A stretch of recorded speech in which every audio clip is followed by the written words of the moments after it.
warahmatullahi wabarakatuh. Apa kabar semua? Semoga selalu dalam keadaan sehat walafiat dimanapun berada. Baik, pada kesempatan kali ini, pertemuan ke-9, kita akan membahas tentang model pembelajaran PKN di MI. Nah, teman-teman, sebelum kita masuk lebih dalam, kita harus tahu dulu dong, apa sih pengertian dari model pembelajaran. Di sini dikemukakan bahwa model pembelajaran itu merupakan bentuk pembelajaran yang menggambarkan proses kegiatan belajar mengajar dari awal sampai akhir yang disajikan secara khas oleh guru. Nah, selain itu, model pembelajaran juga merupakan bungkus atau bingkai, ya, dianalogikan bungkus atau bingkai dari penerapan suatu pendekatan, metode, strategi, dan teknik pembelajaran. Jadi, sebuah model pembelajaran biasanya tidak dipakai untuk menjelaskan proses pembelajaran yang rumit, tetapi model pembelajaran ini malah menyederhanakan, teman-teman. Menyederhanakan proses pembelajaran dan menjadikannya sebuah pembelajaran itu mudah untuk dipahami. Nah, model pembelajaran ini dianggap sebagai implementasi kurikulum 2013 SDMI merujuk pada Permendikbud Republik Indonesia nomor 65 tahun 2013 tentang standar proses pendidikan yang menyatakan bahwa proses pembelajaran pada suatu pendidikan termasuk di SDMI diselenggarakan secara interaktif, inspiratif, menyenangkan, menantang, memotivasi peserta didik untuk berpartisipasi aktif, serta memberikan ruang yang cukup bagi prakarsa, kreativitas, dan kemandirian sesuai dengan bakat, minat, perkembangan fisik, serta psikologis peserta didik. Nah, maaf, ini secara garis besar maksudnya typo. Secara garis besar, model pembelajaran itu bisa dipahami dari beberapa poin berikut. Yang pertama, bahwa merupakan bungkus atau bingkai ya dari penerapan suatu pendekatan metode, strategi, dan teknik pembelajaran. Nah, model pembelajaran ini juga menggambarkan proses kegiatan belajar mengajar dari awal sampai akhir yang disajikan guru atau pendidik. Lanjut lagi, dianggap sebagai pedoman di dalam pembelajaran untuk mencapai tujuan pembelajaran yang hendak dicapai. Dan di dalam metode pembelajaran itu terdapat penerapan dari strategi metode pendekatan, media, penilaian pembelajaran, sehingga tercapai pembelajaran yang efektif dan efisien.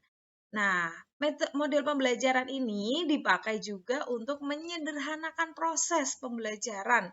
Jadi agar lebih mudah dipahami dalam proses pembelajaran berlangsung, kemudian peserta didik juga lebih fun ya ketika melakukan kegiatan belajar pembelajaran seperti itu. Nah, model-model pembelajaran PPKN ini di sini ada 5 nggih. Yang pertama adalah model pembelajaran demonstration, kemudian ada model pembelajaran direct interaction, kemudian model pembelajaran group investigation, kemudian ada model pembelajaran jigsaw, kemudian ada model pembelajaran inquiry based learning. Nah, dari kelima itu nanti kita akan membahas satu-satu ya.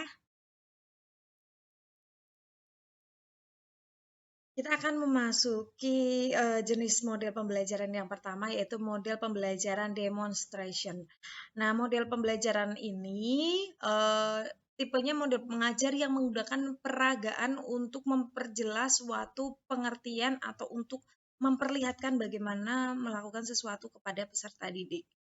Nah, bagaimana penerapannya? Jadi nanti ada pengertian dan penerapan sehingga teman-teman ada bayangan, oh seperti ini ya model pembelajaran yang seperti yang ini. Oh, seperti ini. Kalau untuk langkah-langkahnya nanti kita ataupun bisa Bu Firda sertakan atau kalau ada yang mau minta nanti Bu Firda share. Gitu nggih? Baik. Yang pertama tentang demonstration, bukan demonstrasi untuk memperagakan suatu misalkan pembelajaran nih ya, dapat diterapkan pada mata pelajaran dengan materi kemerdekaan. Nah, langkah pertama ini pendidik menjelaskan dulu nih tentang bagaimana sulitnya para pahlawan yang memperjuangkan kemerdekaan Indonesia. Kemudian mengidentifikasi pokok-pokok penting apa saja sih yang berkaitan dengan kemerdekaan, kayak gitu. Kemudian contohnya nih ya, tanggal hari kemerdekaan. proklamasi, lagu kebangsaan Indonesia, warna bendera Indonesia. Kemudian pendidik ini memperagakan bagaimana cara menghormati bendera, sikap sempurna ketika ada lagu kebangsaan dinyanyikan, dan sikap-sikap lain yang memang mengarah kepada tema materi pembelajaran tentang kemerdekaan seperti itu. Nah, untuk model pembelajaran yang kedua itu direct instruction ya, atau model pembelajaran langsung ya. Jadi dapat didefinisikan sebagai model pembelajaran di mana guru ini mentransformasikan informasi atau keterampilan secara langsung kepada peserta didik. Nah, pembelajaran yang ini berorientasi pada tujuan dan distrukturkan oleh guru. Penerapannya bagaimana? Jadi, misal nih, materi pelajarannya mengenal pemerintahan desa dan kecamatan sendiri. Misalnya, materi pembelajarannya itu kemudian misal digunakan di kelas 4 semester 1-2. Nah, pada materi ini pendidik menjelaskan secara langsung tentang sistem pemerintahan desa dan pemerintahan di tingkat kecamatan. Kemudian sebagai guru juga menjelaskan lembaga-lembaga dalam susunan desa itu ada apa aja. Ada kepala desa, perangkat desa, BPD, Badan Permusyawaratan Desa, kemudian ada lembaga kemasyarakatan. Nah, kemudian lembaga susunan kecamatan juga dijelaskan di dalamnya. Sekretaris kecamatan, seksi pemerintahan, pembangunan, perekonomian, seksi kemasyarakatan, dan seksi ketertiban. Jadi guru itu menjelaskan, menerangkan terkait secara langsung ya bagaimana itu mengenal pemerintahan desa dan tingkat kecamatan. Itu direct instruction. Nah, yang ketiga adalah model pembelajaran group investigation. Nah, group investigation ini adalah tipe pembelajaran yang kegiatannya itu dilakukan bersama-sama, secara berkelompok, dan struktur dengan baik, dibentuk struktur dengan baik di mana siswa itu ikut berperan langsung dalam pembelajaran yang dilaksanakan. Agar apa? Memecahkan masalah atau problem solving. Nah, penerapan model ini yang group investigation ini dapat diterapkan dengan materi globalisasi ya teman-teman, di mana nanti guru membagi peserta didiknya menjadi beberapa kelompok.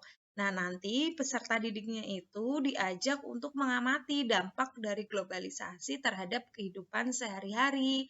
Sehingga muncul kan tuh ide-ide mereka tentang dampak globalisasi. Mungkin yang mereka alami, yang mereka hadapi secara langsung, maupun informasi-informasi yang mereka dapatkan, yang mereka ketahui. Kemudian mereka, peserta didik ini menganalisis dan menyimpulkan dampak positif dan negatif dari globalisasi itu. Jadi mereka dapat menentukan sikap terhadap pengaruh globalisasi. Nah, setelah itu, kelompok-kelompok itu mempresentasikan hasil diskusi mereka gitu. Jadi bisa menyebutkan dampak negatif positif dari globalisasi, dari entah itu dari informasi yang mereka dapat, dari hal yang mereka alami kayak gitu. Akhirnya kan bisa memecahkan masalah secara bersama-sama, bertukar pikiran tentunya gitu ya. Lanjut lagi ada model pembelajaran jigsaw. Nah, ini sering juga ya digunakan juga oleh para pendidik. Jadi dari kelima model itu semua rata-rata sudah pernah semua kayak gitu. Nah, kalau yang model pembelajaran jigsaw ini digunakan apabila materi pembelajaran itu berbentuk tertulis ya, teman-teman. Contohnya siswa belajar dalam tim yang heterogen. Siswa tersebut diberikan tugas untuk membaca beberapa bab atau diberikan lembar ahli yang dibagi atas topik-topik yang berbeda dan harus menjadi fokus perhatian anggota tim saat mereka membaca. Jadi setiap dibentuk kelompok dan tiap kelompok itu diberikan topik-topik berbeda untuk didiskusikan. Nah, setelah semua siswa selesai membaca gitu kan ya, dari tim yang memiliki topik yang sama bertemu dengan kelompok ahli untuk mendiskusikan topik mereka. Setelah itu, para ahli itu kembali ke timnya secara bergantian untuk mengajari teman satu timnya mengenai topik mereka. Jadi dibentuk kelompok-kelompok diambil perwakilan, kemudian mendiskusikan satu topik-topik yang sudah dibagi, kemudian dari perwakilan kelompok itu kembali lagi ke timnya untuk mentransfer pengetahuan atau informasi yang mereka dapat. Nah, penerapan model pembelajaran siklus ini ya dapat diterapkan dengan materi keputusan bersama di kelas 5 semester 2.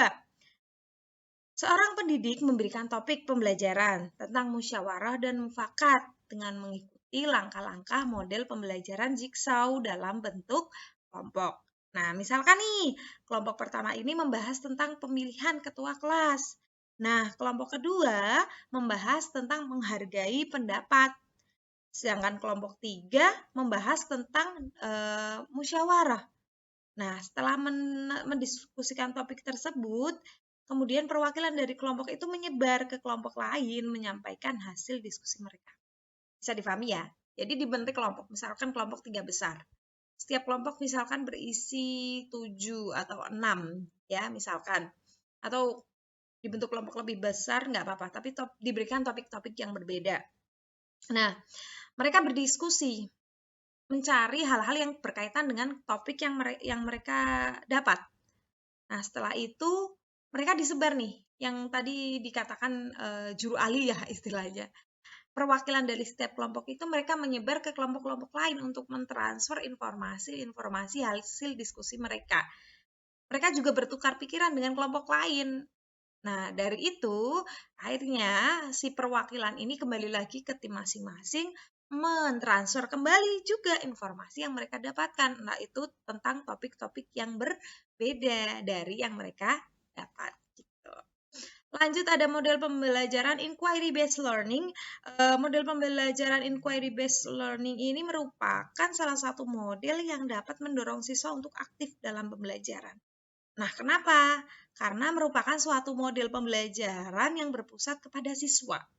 Kelompok-kelompok siswa yang dihadapkan pada suatu persoalan atau mencari jawaban atas pertanyaan-pertanyaan melalui suatu prosedur yang telah direncanakan secara jelas. Nah, penerapannya bagaimana? Kalau penerapan model pembelajaran inquiry based learning ini dapat diterapkan pada materi norma, hukum, peraturan atau berhubungan dengan konstitusi gitu ya. Pada materi ini pendidik nanti memberikan stimulasi, rangsangan kepada peserta didik dengan membawa media berupa gambar, fenomena berupa norma-norma masyarakat yang baik dan buruk.